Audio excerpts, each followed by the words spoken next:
and welcome to the Business of Data podcast. I'm your host, Catherine King, and it's a pleasure to have you join us today. In this series, we'll be speaking to senior data analytics leaders to share their experiences, challenges, and insights. Let's go ahead and dive straight into today's episode.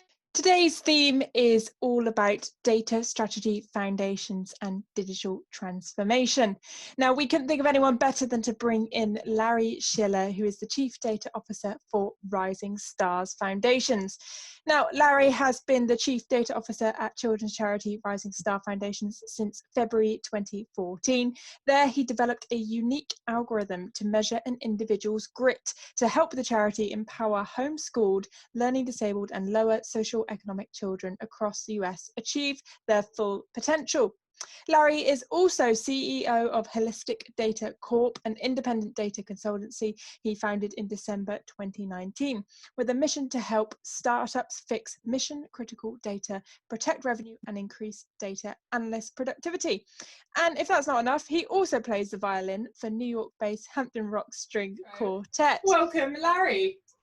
Nice to be here, Catherine. How are you doing today? Never been better. How about you? Yeah, doing great. Thanks so much for agreeing to be on the podcast. It's wonderful to have you. And kind of the first question I want to dive straight into on this episode, for those who aren't as familiar with Rising Stars Foundation, could you just give us a bit of information on what that is? Sure. Well, our mission is for children to reach their full potential. Pretty mom and apple pie. And we believe we can only do that by disrupting the educational system as we know it today. So what I mean by that is, as humans, we are so capable of doing anything that we want, but many of us self-sabotage. We fail to reach our potential because we don't always build or exercise the self-discipline to be self-aware and to separate our feelings from behavior. So we had developed this Montessori-based math and language arts curricula for 3 to 13-year-olds that develop these types of values and abilities. And we've changed the lives of countless parents and their children through this. The parents, afraid of their children inheriting their math phobia as if it were a disease. Kids who hated math, they couldn't understand why it was useful. There are parents who don't understand the first thing about what it means to be a Montessori guide, like Montessori schools. They call their teachers guides, which I love because it means the children's learning. You don't have to teach, people are natural learners. But they want to, parents want to adopt the loving and respectful Montessori principles in their home. So, and children really only learn when they use all their senses, visual, auditory, tactile, and kinesthetic. So whether a child is unhappy with their education in the public schools or they're being homeschooled, which is 15% of kids, we understand from a professional industry association webinar I attended yesterday, says 15% of more kids will be homeschooled in the fall. They now have a proven option that can be easily adopted by parents in the home, and that's a huge source of stress for parents. Now, we define grit as, we've done work in grit at Rising Stars Foundation. We define that as the ability to work through negative emotions to reach your goal. And we found a way to measure that. So if you're looking to go to a good college, you can now impress that school with your demonstrated grit. Or if you're an employer looking for employees who are productive, will stay at the company and are promotable, you now can know the grit of the people that you hire. So that's the work that we do. That's an incredible intro to an enterprise. How fantastic! Now, I usually start out my my podcast with a bit of a nosy personal question because it's just who I am, and I want to know. We're currently still in an element of lockdown, many of us, and I understand you actually have your own children yourself. So how's that been for you? Have you managed to keep them entertained? Have they kept you entertained as well? Well, Kat, I can't define my responsibility as a father to keep my children entertained, although I do find them quite entertaining. It's been a special time because they have the freedom to pursue their passion outside of the external pressures that so often, shape and usurp our kids' lives and time. So many external pressures do that. My daughter, Sophia, she's 23. She's 5 foot tall, skinny. She's pursuing her dream, her passion of work, diesel engine, working on diesel engines. Oh, wow, okay. Working as a mechanic. And, she's only 5 foot tall. She gets the job done. Yeah, and, that's fantastic. And her passion for that is amazing. She spends every waking hour, learning about them, making them work. And it's just, in today's world, so refreshing because everybody's into digital stuff. And there she is, working with all this heavy equipment and machinery to get things to actually work. And it's really hard work. I love videos that she watches, and she's always on YouTube when she's not at work, just trying to learn more about how things work. Olivia, my second of 3 children, the forgotten middle child, Olivia, she's 21. She's expanding her repertoire of art. She's the, I guess all the kids are artists in their own way. She's learning to knit and crochet. Awesome. And making art from discarded materials. She has an Etsy shop, so she's loving that, and has the freedom to pursue it. And then Johnny is my youngest.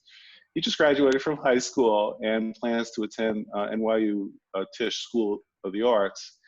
He's developed into a world-class editor, film editor. Wow. He's got major followings on Fortnite and his Discord server. Absolute. So proud of all 3 of these kids for being able to pursue their passions and withstand, what they've learned. The thing I'm proudest of as being a dad is that they've learned how to deal with all the external pressures that pull people away from their passions. Well, one thing is for certain. I can imagine your Thanksgiving dinner is definitely an entertaining place to be with such a diverse family you've got there. Wow. Well, I'm always glad I asked these nosy questions too, because now our audience knows a bit more about you. So let's dive into the main conversation we're having today. Now, just before you mentioned this work you've been doing around grit and kind of the formula behind it. Let's dive into that. Tell me a bit about it. How does it work? What does it look like? Well, it might help to give some background on how we got started with that. Sure. And how we stumbled upon this, because a lot of people ask, like grit, really, you can measure that? Like, not even Angela Lee Duckworth has a foolproof system. I'm not saying her system is foolproof either, but she has she's sort of like the parent of grit. She's promoted it and has done such a wonderful job. She's got by the way, Angela Lee Duckworth, for folks watching this, she has a great TED Talk, and she's written a book called Grit, and she's a professor of psychology at UPenn, and has really helped advance our understanding of what that is. She developed a self-assessment test that I think was used with Yale, and it was barely significant. But it's a self-assessment test, and to me, people can game that. So it's like the SAT. It's not an indicator of what you know. It's more an indicator of your socioeconomic status. So the way we came up with this is our customers love our math and language arts curricula, but it only goes through age 13. And so they're saying, Larry, what have you got for us for high school? And so we said, okay, we're going to develop an SAT prep type class, but it's going to be very different. It's going to be more Socratic based, which is really hard in a digital product. How do you build something that, how do you know what questions to ask? And we wanted a Montessori base, so it's respectful, but also self-discovery. Because in a Montessori classroom, you're not told what to do, even from 6 months old. You're given an option of different things you can work on, and a guide is there to make sure that you eventually touch on all the different subjects. So we developed an app, and in our beta testing, we found as we would sit with these students, hundreds of students, watching them go through the app, we found that 80% of these students failed to complete a single topic. They got frustrated, bored, confused, and they gave up. And so we said, boy, did we really do a huge blunder with this, I mean, what a disaster product. We're gonna, piss off 80% of our market. It's probably not a good idea. And we moved on to other things. Well, through my data consultancy, I found myself at Yale University. I was at the School of Medicine, sitting around a bunch of deans. They're all introducing themselves, and we're there to talk about data. And they said, well, Larry, what about you? What do you do? Tell us about yourself. And I said, oh, well, I start failed businesses, and told them the story. And they said, they hung on every word. I've told the story a bunch of times. like, and I finished, and I said, look, I have to ask you. I've told this story a bunch of times, and people say, oh, it's interesting, it's cute, interesting story. You guys hung on every word. Like, what is it that you found so interesting about this story? And almost in unison, they said, we want to know who the 20% is. And that was such a facepalm moment for me that, oh my gosh, I've actually found a way to identify that 20%. How cool is that? So yeah, we then completely, stopped work on that and retooled it from scratch into a product that measures grid values and grid abilities on a two-dimensional grid. So that's how we did that. And in our family, we used it on our kids, for example. We talked a lot about okay, feelings, goals, and behavior and frameworks that, when followed, lead to good outcomes. So it's part of grit. It's part of everyday living. I think it's such a wonderful thing Angela Duckworth is doing, and other folks who are involved with Carol Dweck, Paul Tough. There's a lot of people doing great work in this area. fantastic. So, taking all of that into consideration, what do you think are the main lessons that you've learned so far from this? Well, it's probably not to schedule a grocery delivery during a podcast. So, in terms of some mistakes that we've made, that I've made, that are, I think, maybe not avoidable, but previous mistakes that we've made so many, and we keep making them. We keep making them, but hopefully not the same ones. I mean, one lesson learned for us is that when we get a bad outcome, is to look for the good from it. It's like Edison, after trying yet another material to use for a light bulb and failing with it, who said something like, well, that was a success because we know that will work. For me, it took way too long to figure that out. That what I thought was a failure was in fact a breakthrough, like with a grit story. So there's many examples in tech like Absolutely. this: penicillin, rubber tires, Velcro. The list is pretty long. Absolutely, and I love that.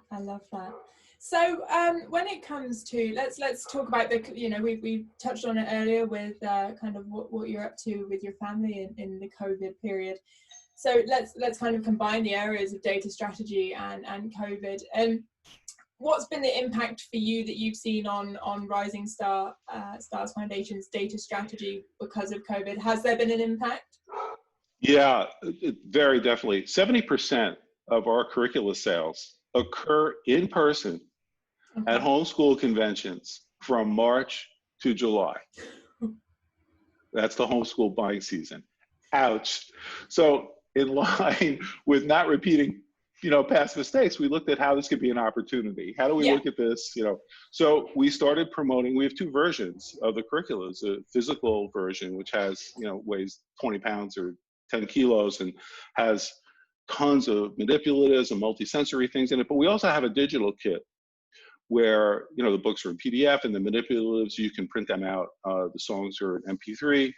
So we started promoting those digital kits, and we added many more tutorials on YouTube because it's so much easier to use it if you have the stuff. But if you don't, you're going to need some help. So we also started deconstructing our long form content into micro content for all our social media channels. So this and the data analysis of all that stuff is critical, obviously, to knowing the success. So we use data analytics to retain and grow the revenue and to reduce our risk and expense with that. So actually what ended up happening is so far our sales have gone down 10% year over year, but that easily could have gone down 70% if we didn't take these proactive steps early on in the pandemic. And because the sales are more digital, our actual bottom line has increased 25%. Do you think any of that is going to stay kind of, once this situation has passed, hopefully sooner rather than later, do you think things will be different for you guys after the pandemic? I do, and in a good way. I think the pandemic, it's just accelerating the existing trends towards better data leverage, and it's prompting creative thinking, more lateral thinking. I looked up lateral thinking in the dictionary. It actually means illogical thinking. It's like, great.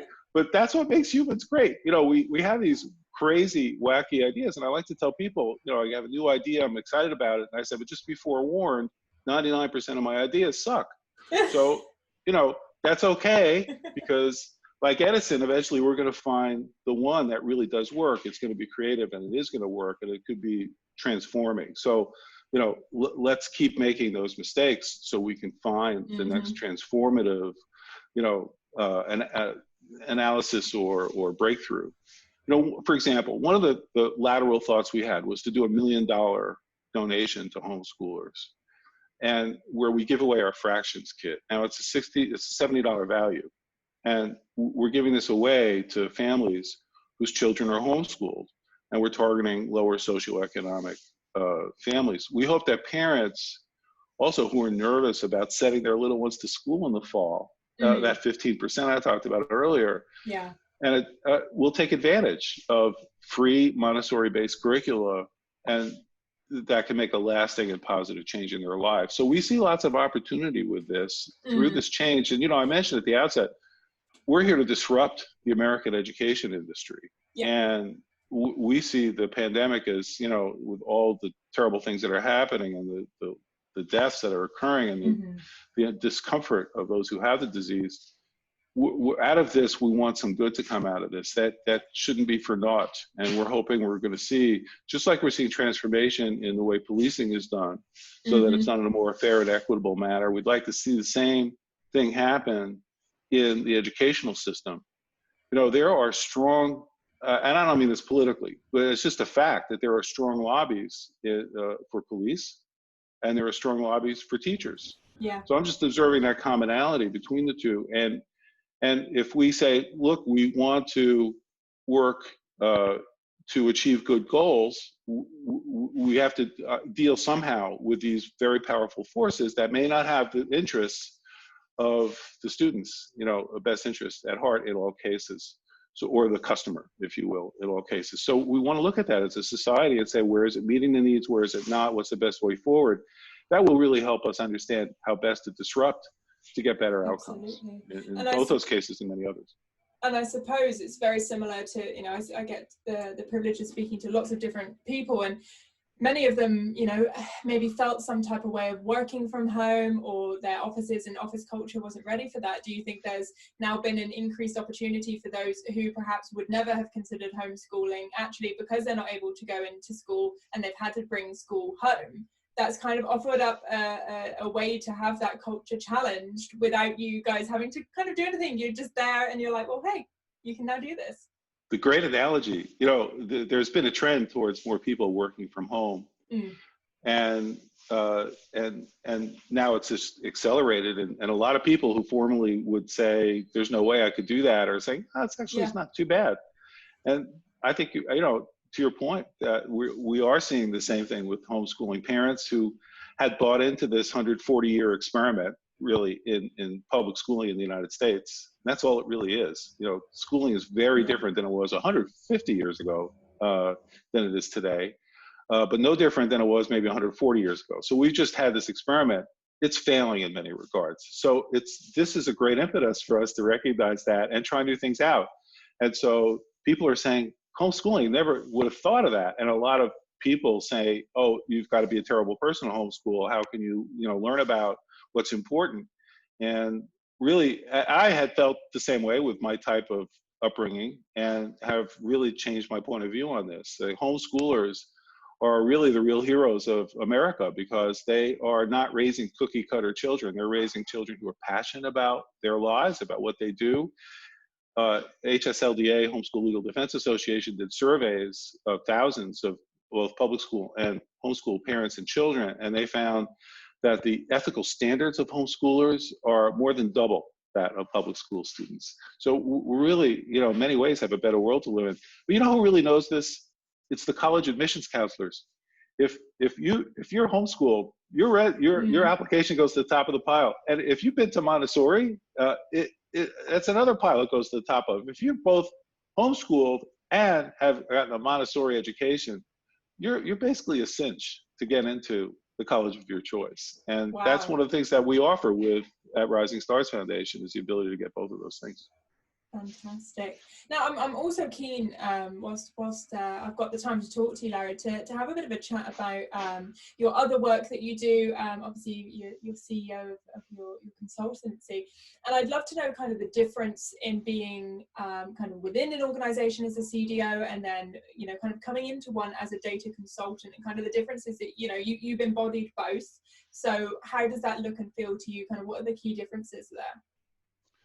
Well, companies are realizing now that data analysts and scientists spending 70% of their time wrangling data and fixing bad data is not sustainable. And every conference that, certainly at Perineum, everything that we've seen, that's a number I hear. Some people say it's 80%. So that's why my work as a consultant and with holistic data is so important. We're looking to solve that problem, and in the data consultancies, it's fulfilling in a different way than Rising Stars. What they have in common is the regular positive feedback and satisfaction, making a positive difference, whether that's in the lives of families trying to bring up capable, loving children, or in a hedge fund trying to get their data right so their signal making can operate properly. In both cases, it's the data that tells us how we're doing. And if that data isn't good from the start, we're going to fail or have suboptimal results. So, I think the work is dissimilar, of course, in many ways, but it's both based on data. That's the similarity between them. And the results that we can get from approaching data properly in these larger organizations has tremendous leverage. Will retain and increase revenue and reduce both expense and risk. And those are really important goals as CDOs for us to adopt. Absolutely. So when you look at fellow C-level data and analytics leaders, how involved would you say they are typically in driving innovation and reimagine? I'll get the words out. We're audience been recording on a Friday afternoon, so you'll have to forgive me. Innovation and reimagining inefficient business processes. So I speak to a lot of different leaders from different kind of departments. And there's that idea that kind of the business side and the data side is still sitting on separate ideas, and that actually more and more there kind of needs to be this bridge between them. To kind of rephrase, how involved do you think C-level folks should be in bringing those two together? I would argue that's their job. Transformation, disruption is really what a good CDO will drive in an organization. I would argue that is their primary job. Yeah. It used to be, let's just get data management right. Let's put some governance over here, maybe some, risk reduction. It's a very different world today, and everyone's got to justify their existence in these corporations that are laying off people like crazy, and their business models are being transformed. And so, who's going to lead that effort? Who has the data? Who has the analytics? It's the CDO, and that person has a tremendous, powerful opportunity to seize and utilize great power within an organization today, because that's the go-to person. He or she's responsible really for helping the CEO and the board understand what the future looks like, and how to use AI and ML to help along with that. So should they be involved? Oh my gosh, that's all they really ought to be doing. Yeah. And so, Just to cut in, because I'm really keen on understanding this. You say, it's absolutely should be top of their to-do list, but why do you think so many enterprises and companies struggle with doing that work of bringing them together and kind of aligning strategies, aligning kind of the business value with each other? Yeah, so that's a deep question. So first, where do you put the CDO? So traditionally, it's been put on the technology side, and people are realizing today it's a business function. So, and that needs to drive technology. So that's a good trend. It's moving towards the business.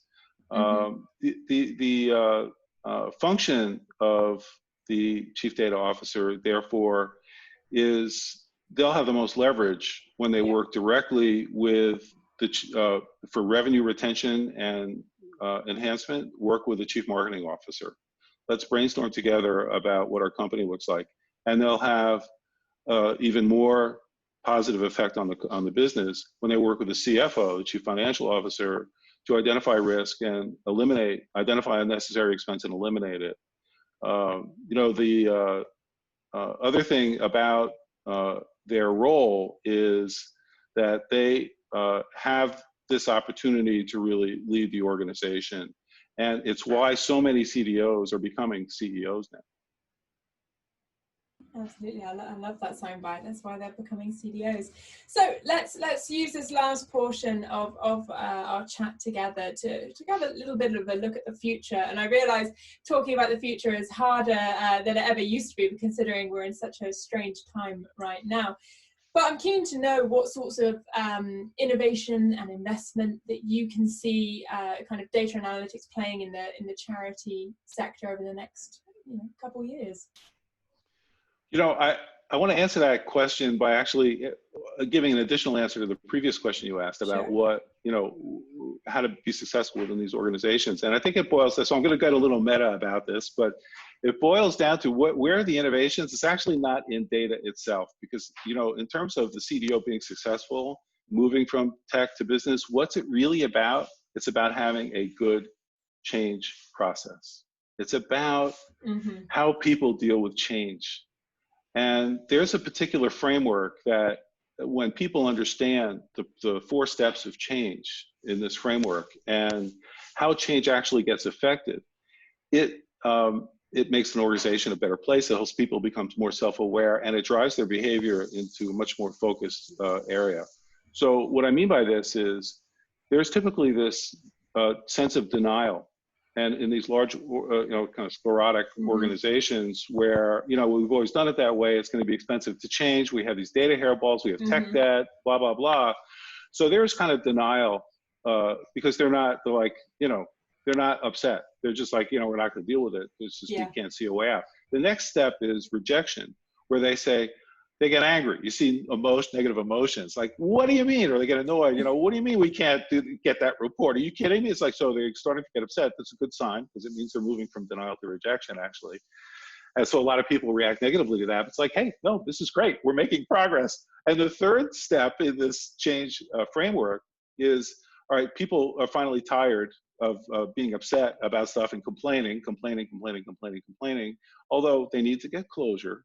As we teach in Montessori, closure is very important, and you can't rush someone until they have closure. So it's understanding that part of it. But once they have closure on their rejection and the negative emotions, they say, okay, look, the reality is not going away. I'm going to remove my negative lens from reality and actually try to understand it. So now that's marked by asking questions that honestly seek the answer. They're not whiny questions like, well, why does it have to be that? That's not what I'm talking about. It's just like, gee, that's interesting. Why is it that this is occurring, with the goal of really understanding that. And as people ask questions, they start gathering information, they learn stuff. And this is where data plays such an important role. Although we could also, just to go a little, again, doubly meta with this, we can use metadata to actually understand where people are in the change cycle. And that's actually one of the secrets behind how we measure grit. So I just sort of making this all fractal and tying everything together. But that third step of the change, where we're asking questions, at some point, and we touched on lateral thinking before. If we were a computer, we'd stop here. But because we're people, these like quantum physics, it's the quantum soup. We get these outrageous ideas that pop into our head. And sometimes now what we're doing is we're embracing reality. We're trying to find ways, like, we can't do in-person conventions. What do? Now we're getting lateral thoughts to deal with the reality as it is and come up with new approaches that actually bring us to a much better place. So that's the change cycle. And training in an organization for people to understand what that is, to be self-aware of wherever, whatever's happening, where are they in that change cycle, and what can they do to move to the next step in a constructive way with closure, is probably the single biggest thing we can do to transform our organizations and encourage disruption that is going to result in the best possible outcomes. Wow, I love that. Absolutely. So I'm going to finish up by asking you one last question here, Larry. Now, the next 12 months, I think it's fair to say that they're going to be very different to what we've seen in previous years. There's lots of things that we just don't know yet. So what would be your one piece of advice to fellow CDOs, just what would be your advice for guiding them through this next 12 months? Yeah, we're in a situation where companies are in danger of going out of business. Many already have, and there are other companies that have never seen the type of growth. So it really depends where you are. But I would say if you're a CDO in either of those two situations, it's what we ought to be doing all the time until we get fat and happy, because sales cures all ills. Is that let's get back to the core and the basics. Let's talk about revenue retention and enhancement, and let's talk about risk reduction and unnecessary expense elimination. Those four things, you focus on those four things as a CDO, and every decision you make is one of those four things as a goal, then you're going to be successful. You're going to have the data you need to impact the business in a positive way. When you're looking at build versus buy decisions, how does that, where does it sit on those four dimensions? And it also opens up the opportunity, if you're not talking to other parts of the business at the C-level, chief marketing officer, chief financial officer, right, to proactively explore these opportunities, then you're missing out on huge opportunities, and also a way to show your value to the organization. And then lastly, let that flow down so that every communication. I've repeated the notion of revenue enhancement and retention. I've repeated risk reduction, expense reduction, and that's the only way these messages get through. So when I'm talking to an organization, to my organization, I'm not afraid to repeat myself and sound like a broken record, because I really want people to understand it. Studies show that you have to hear a message, 4 to 6 times before it really begins to sink in. Yeah. It's probably more than that with all the different ways people hear messages today. Yeah. I'm a believer in multisensory. So if, the Montessori way, so if there's a way to get that message across, not just visually or through sound, but through touch or feel or movement, let's do that too, because it's going to have more resonance, and it's going to really have a much more solid web and foundation. Fantastic. Wow, what a great way to end this conversation with. I think that is all we have time for today. Larry, thank you so much for joining us. It's always a pleasure to talk with you. Thank you, Catherine. Same here. What a fantastic conversation. The Rising Star Foundation story is so very inspiring, coupled with Larry's brutal honesty makes for a really engaging chat. As always, do be sure to subscribe to the Business of Data platform to be the first to read, watch and listen to our thought-leading content. And do be sure to follow us on socials as well, so you can join in with the fantastic thought-leading conversations we have over there. Until next time, look after yourselves, stay safe, and I'll see you real soon.